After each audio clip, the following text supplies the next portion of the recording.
Partai Nasdem menganggap Partai Demokrat terlalu memaksa jika mengharuskan Ketua Umum Partai Demokrat Agus Harimurti Yudhoyono sebagai bacawa presnya Anies Baswedan. Sementara Partai Demokrat mempertanyakan apakah Nasdem akan keluar dari koalisi perubahan jika Anies pilih AHY sebagai cawapres. Kita bahas sore ini bersama dengan Ketua DPW Partai Nasdem Jawa Barat Saan Mustafa, Kepala BPOKK DPP Partai Demokrat Herman Kairon, dan Direktur Eksekutif Indikator Politik Indonesia Burhanuddin Muhtadi. Sore Bapak-Bapak. Sore. Oke, jadi saya mau konfirmasi ulang nih apa yang dikatakan oleh Pak Saroni sebelumnya, Kang Saan. Kalau betul Demokrat mendesak segera Mas AHY ini sebagai bacawa presnya Anies. Ya, pertama saya ingin tegaskan dulu ya, bahwa urusan cawapres, kalau Nasdem sendiri, itu kan sudah menyerahkan sepenuhnya ke Mas Anies ya sebagai calon presiden. Karena tentu untuk menjadi pasangan cawapres tentu Pak Anies harus menentukan pilihannya yang punya kesenyawaan, ada chemistry dan sebagainya lah. Banyak pertimbangan. Jadi sekali lagi kita serahkan ke calon presiden, ke Mas Anies Rashid Baswedan. Nah, terkait dengan dinamika koalisi, tentu yang pertama kita sudah menyepakati bahwa calon presiden kita Mas Anies Rashid Baswedan. Nah, tinggal pendamping tentu ini juga harus dibicarakan secara bersama-sama. Nasdem setuju kalau misalnya Mas AHY sebagai pendamping Pak Anies? Kalau itu kan kita serahkan aja ke Mas Anies. Artinya gini loh, Mas Anies punya pilihan tentu, dan ketika Mas Anies punya pilihan itu kan disampaikan dan dikonsultasikan ke partai politik. Jadi sekali lagi, kalau Nasdem karena sudah menyerahkan sepenuhnya ke Mas Anies, ya kita serahkan ke Mas Anies siapa yang mau dipilih, siapapun kan gitu loh. Tapi yang paling penting di antara sesama partai koalisi, karena kita ingin sama-sama ke depan untuk memenangkan calon presiden yang sudah kita usung, tentu juga harus memberikan kesempatan, keleluasaan dan ruang kepada Mas Anies. Jadi jangan juga Mas Anies istilahnya ditekan-tekan, dipaksa-paksa. Itu aja. Oke. Dan paksaan itu kalau dari Demokrat harus Pak Anies ini atau Mas Anies ini mengumumkan pada bulan Juni, ini merupakan paksaan bagi Nasdem? Kan waktu kita masih relatif panjang. Pak, bagi Demokrat pakai Pak Herman? Begini, jadi harus dipahami, karena ini juga berulang-ulang kami sampaikan sebetulnya, bahwa kami minta untuk segera diputuskan, bukan memaksa-maksa harus kemudian Mas AHY, bukan dalam konteks itu. Konteksnya adalah, kalau melihat hasil survei, ini banyak masyarakat yang masih ragu, Mas Anies ini maju atau tidak gitu kan. Belum deklarasi bersama gitu ya. Nah, sehingga kalau melihat waktu kan hanya tinggal 7 bulan ke depan. Dan kalau kemudian terlalu mepet nanti di akhir, itu kan hanya punya 75 hari untuk berkampanye. Sedangkan partai-partai lain kan, koalisi lain kan juga sudah ada yang mulai berkeliling kemana-mana, dan saya kira akselerasinya lebih cepat gitu. Nah, oleh karenanya kita menginginkan sesegera mungkin lah, karena di negara-negara maju. Tapi Pak Herman, kalau yang tadi disebutkan oleh Ahmad Saroni sendiri kan dibilangnya mereka maksa pokoknya. Itu maksudnya apa? Saya sendiri nggak ngerti kok persepsinya ke arah sana gitu ya.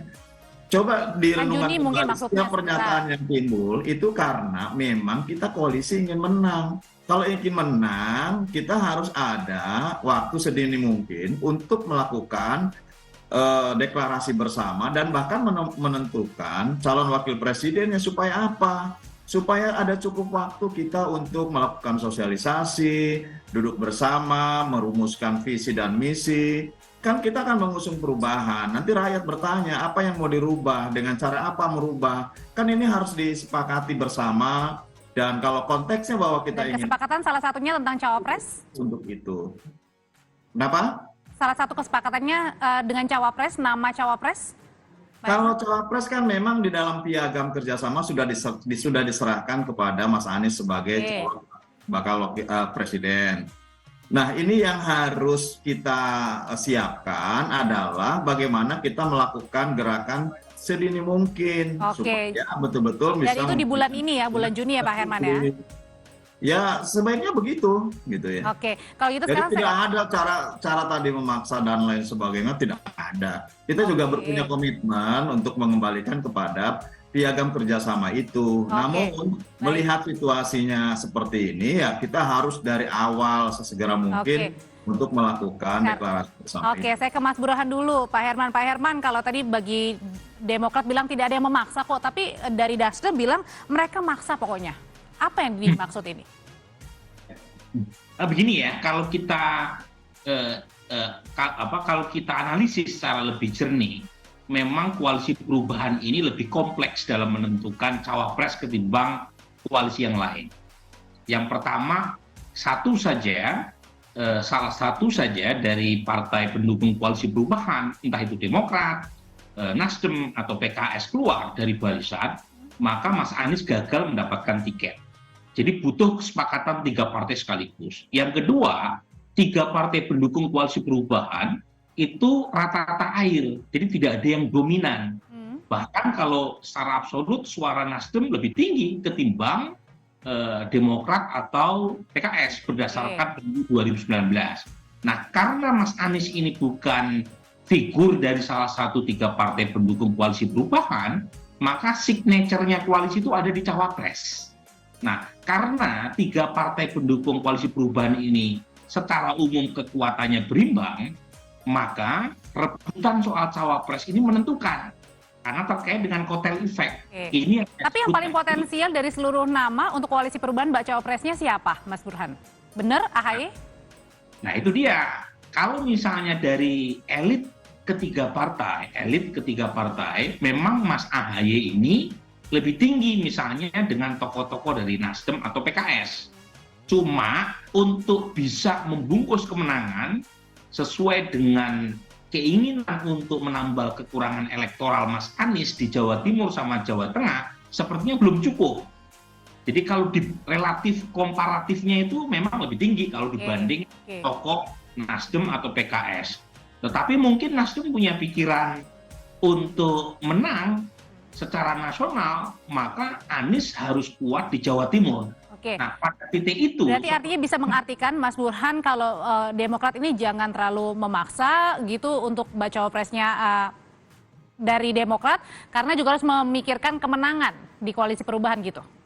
Nah, cuma kan opsi yang lain misalnya siapa? Hovifah misalnya ya, Hovifah Indar Parawangsa sebagai Gubernur Jawa Timur. Ini kan beberapa kali disebut oleh elit Partai Nasdem. Di atas kertas, Hovifah memang punya potensi untuk menambal kekurangan elektoral Mas Anies di Jawa Timur. Tapi pertanyaannya, apakah Hovifah mau?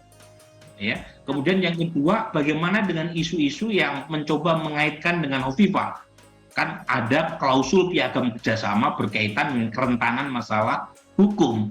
Jadi ada banyak isu yang mungkin membuat kesepakatan terkait dengan siapa cawapres koalisi perubahan lebih alot untuk diambil ketimbang misalnya koalisi untuk mendukung Ganjar, karena Ganjar dari PDIP. Berarti artinya koalisi perubahan ini bisa saja retak karena permasalahan bacawa pres.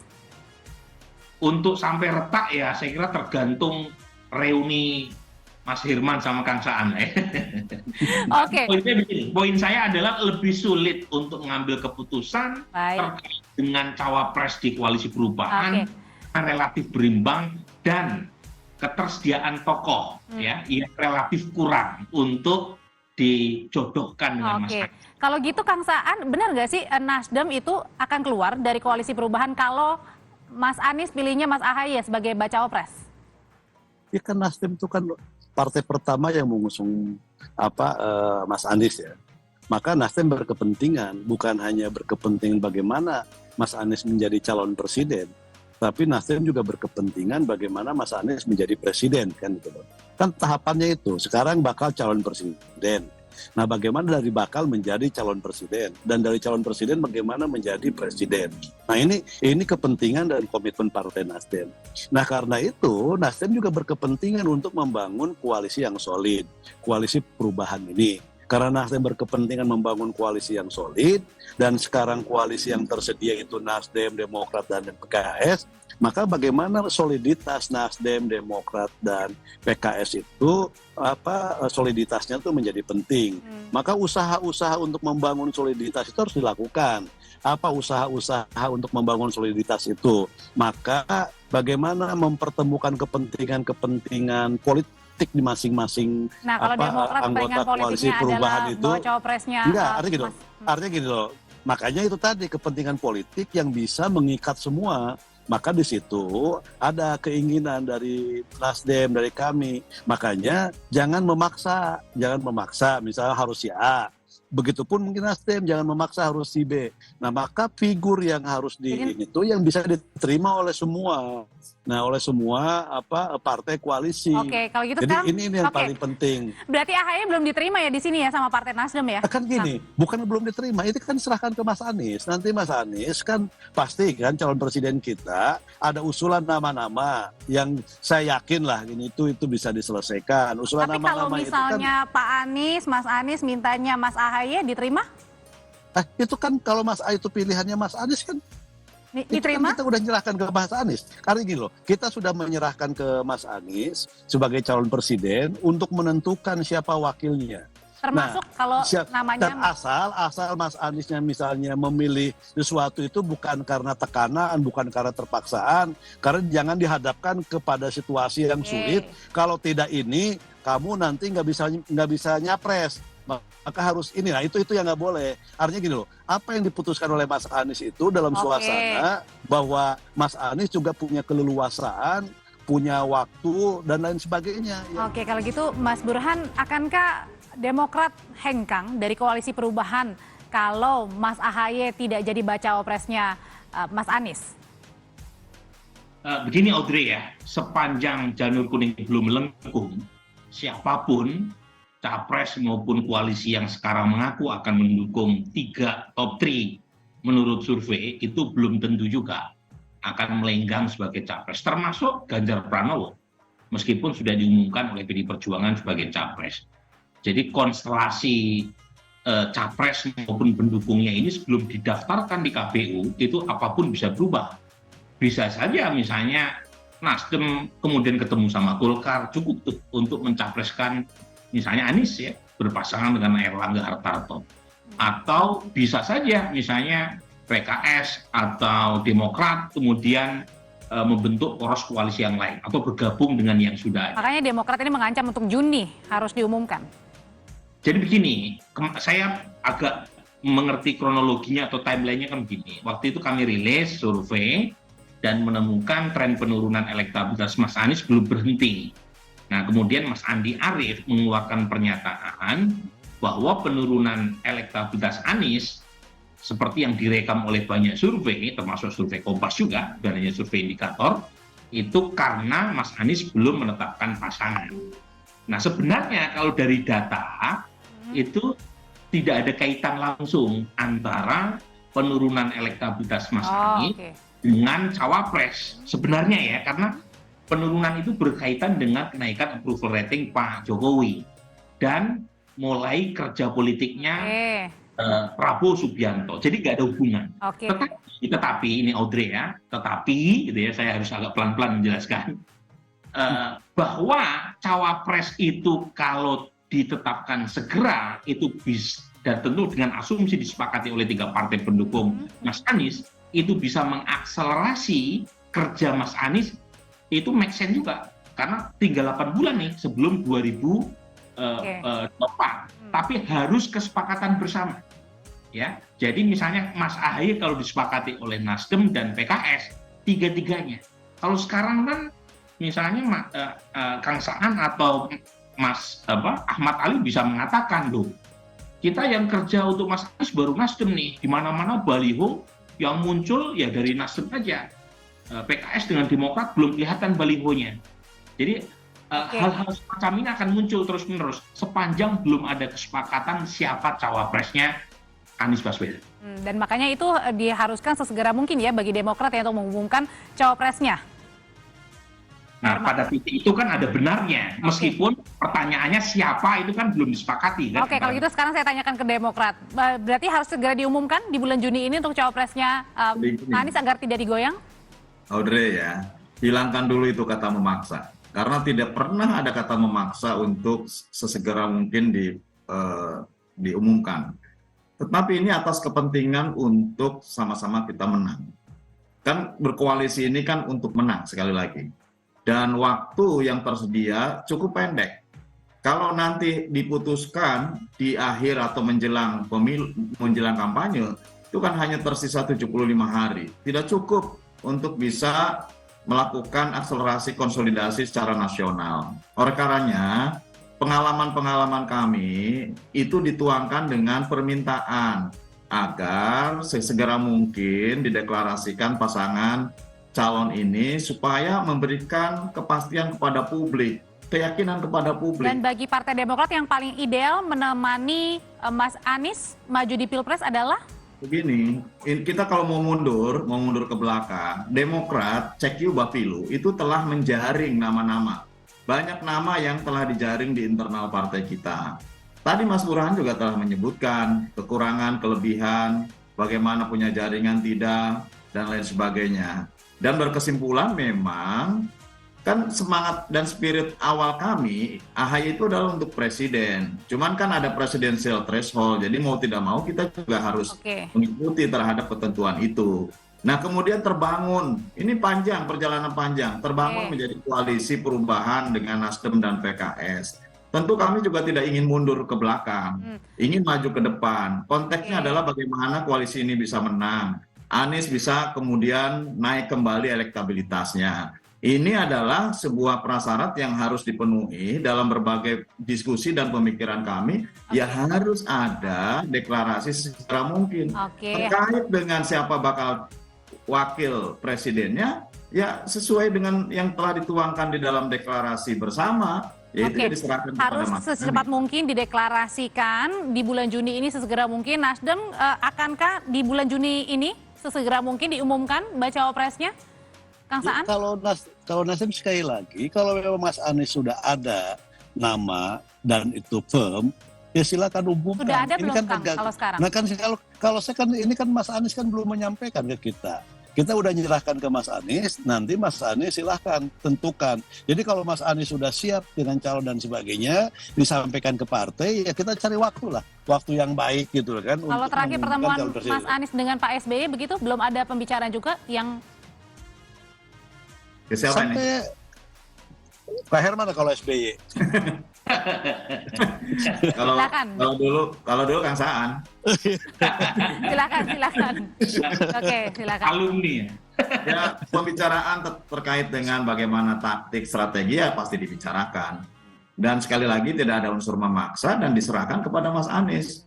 Sehingga pilihannya yang menunggu Mas Anies, tetapi untuk menang ya harus lebih cepat karena ada kecenderungan hasil lebih cepat dan diserahkan ke Mas Anies. Kalau gitu saya singkat aja untuk kita Mas Burhan, Pak Herman kembali elektabilitasnya. Kalau harus segera mungkin tapi diserahkan ke Mas Anies, akankah Mas Anies ini benar-benar satu-satunya penentu untuk menentukan cawapresnya sendiri, Mas Burhan? Saya kira Mas Anies satu variabel ya, karena bagaimanapun ada 3 partai pendukung dan ketiganya punya tokoh-tokoh besar, punya veto player, ada Bang Surya di Nasdem, ada Pak SBY di Demokrat, dan tentu ada Salim Segaf Al-Jufri ya dari Ketua Majelis Syuro PKS. Jadi perlu ada kesepakatan bersama.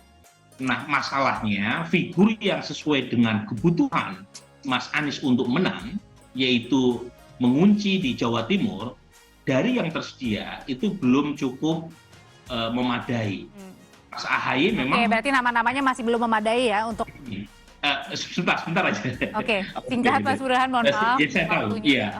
Jadi belum memadai dan karenanya Mas Anies mungkin merasa perlu tambahan waktu. Nah problemnya time is ticking, waktu makin bergerak. Kalau tidak segera diputuskan, itu juga mulai masuk tahap kampanye. Kampanye 75 hari. Jadi memang tidak mudah. Jadi saya bisa mengerti kalau Mas Anies perlu waktu lebih dalam, tetapi saat yang sama juga harus realistis menghadapi waktu yang makin mendekat ke jadwal pemilu. Baik, itu dilemanya. Terima kasih Mas Burhan, terima kasih Pak Herman Kairi dan juga Kang Saan Mustafa. Sehat selalu. Kita ketemu lagi di